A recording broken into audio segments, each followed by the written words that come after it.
El arte paleocristiano fue el que produjeron las primeras comunidades cristianas desde comienzos del siglo II hasta la caída del Imperio Romano de Occidente.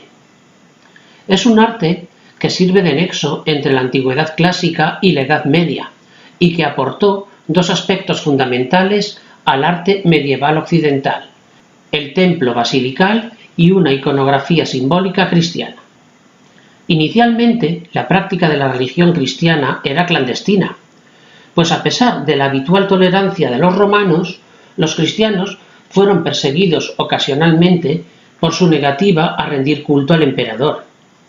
Consecuentemente, de esta primera época apenas se conservan restos arquitectónicos, dado que debían realizar sus reuniones litúrgicas en pequeños espacios adaptados en casas particulares de fieles más o menos adinerados, llamadas domus ecclesiae o tituli, y que contaban con las dependencias necesarias para los diferentes ritos religiosos. Los cristianos también inhumaron a sus muertos en las catacumbas, ubicadas en las afueras de las ciudades, excavando galerías o ambulacrum en diferentes niveles, tanto más profundos cuanto más recientes, y en las que se ubicaban los nichos rectangulares para los enterramientos llamados loculi. En el caso de personajes más importantes para la comunidad, solían abrirse nichos más grandes que se cubrían de un modo semicircular, llamados arcosolium.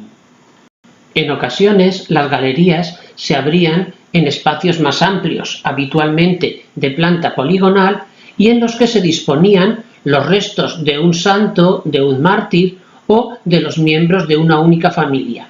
Estos espacios eran llamados cubiculi. Fue habitual que estas sepulturas se decorasen con pinturas con símbolos relacionados con la vida eterna, el bautismo, la resurrección, etc. Tras el edicto de Milán en el año 313, promulgado por Constantino, el cristianismo dejó de ser clandestino y fue adquiriendo carácter público, siendo protegido incluso por los emperadores, llegando a convertirse en religión oficial del imperio en el año 380 con Teodosio. El cristianismo y las autoridades eclesiásticas fueron adquiriendo cada vez mayor peso en el imperio, y la Iglesia se convirtió en una institución de poder, protegida y apoyada por el propio Estado romano. Así, el arte cristiano se oficializó y fue adoptando los modelos imperiales del arte clásico, sirviendo como propaganda tanto de la fe cristiana como del propio Imperio Romano, muestra de la alianza entre poder religioso e imperial, así como de su riqueza y su poder. Como las celebraciones litúrgicas ya se podían realizar de un modo público, se planteó la necesidad de escoger un modelo adecuado de entre los que les ofrecía la arquitectura romana. El templo romano no resultaba adecuado, dado que solo servía para alojar la estatua de la divinidad, y su pequeño espacio interior no permitía acoger a los fieles para las ceremonias cristianas, pues los sacrificios se realizaban en altares en su exterior. Además, era un modelo asociado al paganismo. Sin embargo, de entre las tipologías arquitectónicas civiles romanas, la basílica, empleada inicialmente para el comercio, los negocios y para impartir justicia, podía resultar adecuada a las necesidades de la Iglesia cristiana.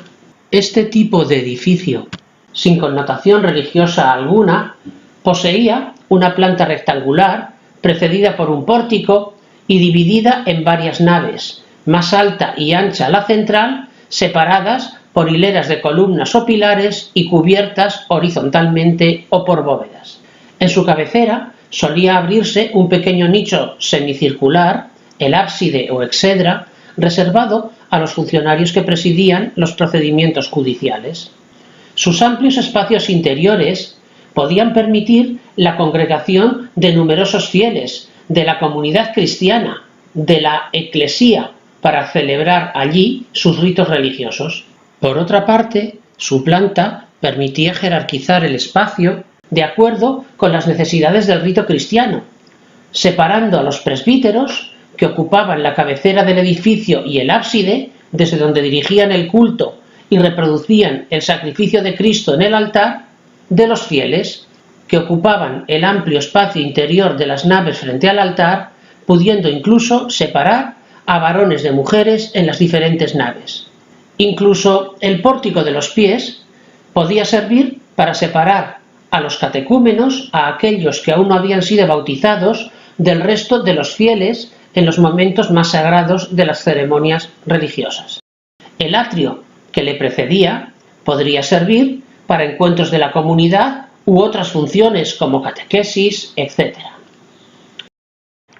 Además, este modelo permitía establecer un eje direccional longitudinal muy adecuado para las celebraciones religiosas cristianas, dirigidas por sus presbíteros hacia un punto focal, el altar, donde tenía lugar la sagrada ceremonia eucarística y se revivía el sacrificio de Cristo.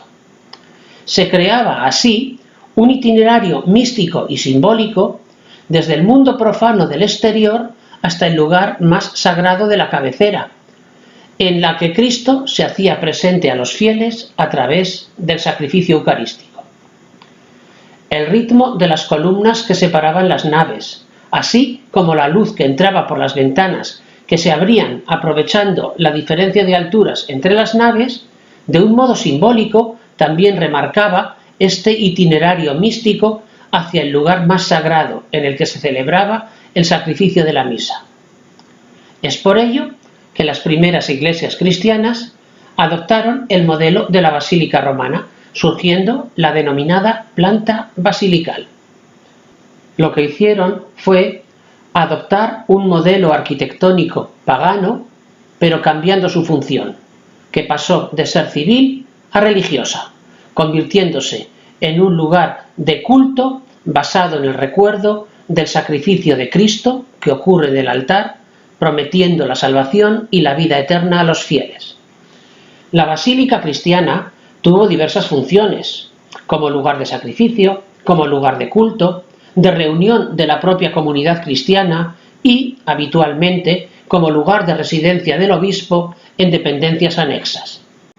Su estructura era la siguiente: un atrio en la entrada, habitualmente porticado, con un pozo o una fuente en su centro para purificarse, símbolo del agua del bautismo como promesa de salvación. Un nártex, un pórtico en la entrada, era un espacio reservado a los catecúmenos para su participación en las ceremonias desde ese lugar. El espacio interior y muy amplio estaba dirigido hacia el altar, dispuesto en 3 o 5 naves separadas por columnas, y estaba reservado para los fieles, normalmente las centrales para los varones y las laterales o el piso superior para las mujeres. En la cabecera o presbiterio aparecía el espacio más sagrado, separado del resto del edificio, siendo allí donde se celebraba el sacrificio eucarístico. En el presbiterio siempre había un altar, en ocasiones cubierto por un baldaquino, una estructura sostenida por pilares o columnas que remarcaba su importancia. Tras el altar había un asiento preferente reservado para el obispo, la cátedra, y a sus lados un banco corrido para el resto de diáconos o de oficiantes, llamado coro. Para resaltar la importancia de este espacio sagrado, el ábside del presbiterio se cubría con una bóveda de cuarto de esfera decorada con mosaicos muy ricos, y se separaba del resto del edificio por un arco triunfal, resaltando la importancia de este espacio y aludiendo simbólicamente al triunfo de Cristo sobre la muerte y de la propia Iglesia sobre el paganismo. En épocas más tardías, el presbiterio se separó de las naves por un cancel o por un iconostasio, un panel o biombo que ocultaba a los oficiantes en los momentos más sagrados de la consagración y que se decoraba con imágenes religiosas. Fue un elemento muy habitual en el arte bizantino. También fue corriente que frente al presbiterio apareciese una nave transversal a las longitudinales, el transepto, que aludía simbólicamente a los brazos de la cruz en que murió Cristo y que fue el origen de la llamada planta de cruz latina, con brazos de diferente longitud. También aparecieron habitaciones destinadas a preparar el culto, la prócesis y el diaconicón, una para guardar los vasos sagrados de la liturgia y otra para guardar los ornamentos, libros u otras ofrendas de los fieles. Inicialmente, las basílicas se orientaban hacia Jerusalén, pero pronto adoptaron la tradicional orientación hacia el este, hacia el sol naciente, con un claro componente simbólico alusivo a la luz como símbolo de la salvación a través de Cristo, de acuerdo con su frase «Yo soy la luz del mundo». En las basílicas más importantes, como la de San Pedro en Roma, bajo el presbiterio había una cripta destinada a acoger reliquias de santos y de mártires. En su alzado se distinguían dos pisos, uno inferior, el piso de columnas, que marcan el ritmo hacia el presbiterio y que sostienen habitualmente arcos de medio punto o entablamentos horizontales, y por encima, aprovechando la diferencia de altura entre la nave central y las laterales, un piso superior en el que se abrían amplios ventanales, el claristorio. En ocasiones, sobre las naves laterales, se abrían galerías más amplias llamadas tribunas, habitualmente reservadas a las mujeres y conocidas con el nombre de matroneo. A diferencia de las grandes basílicas romanas, se cubrían interiormente de forma adintelada con materiales ligeros como la madera, habitualmente decorada con casetones, y desaparecieron las bóvedas salvo en el ábside, cubierto por una bóveda de cuarto de esfera. Su exterior era sobrio, muchas veces de ladrillo y mampostería, apenas decorado, y se caracterizaba por sus volúmenes netos y geométricos, que permitían traslucir la propia estructura interior del edificio. Se cubrían con un tejado a doble vertiente sobre un armazón de madera. En cambio, su interior estaba ricamente decorado, recubierto por pinturas con temas religiosos, por mármoles y por mosaicos, recreando un espacio interior de carácter místico y espiritual. Los baptisterios eran edificios exentos de planta centralizada y de forma octogonal o circular destinados al bautismo de los catecúmenos.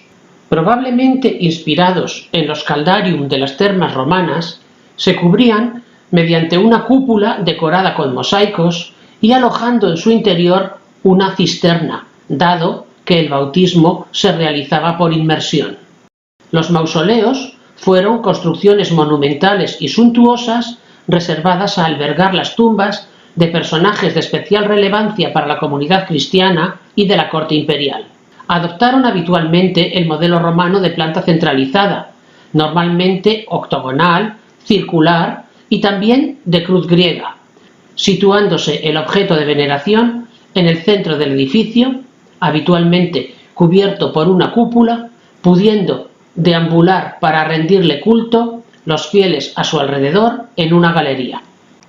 El martirium era una especie de iglesia-sepulcro que recordaba lugares especialmente importantes de la vida de Cristo o albergaba reliquias de mártires de especial relevancia. Como los mausoleos, también adoptaron la planta centralizada con una galería con columnas a su alrededor para permitir la veneración. En ocasiones, como en la Basílica del Santo Sepulcro de Jerusalén o de la Natividad de Belén, llegaron a fundirse con la propia basílica.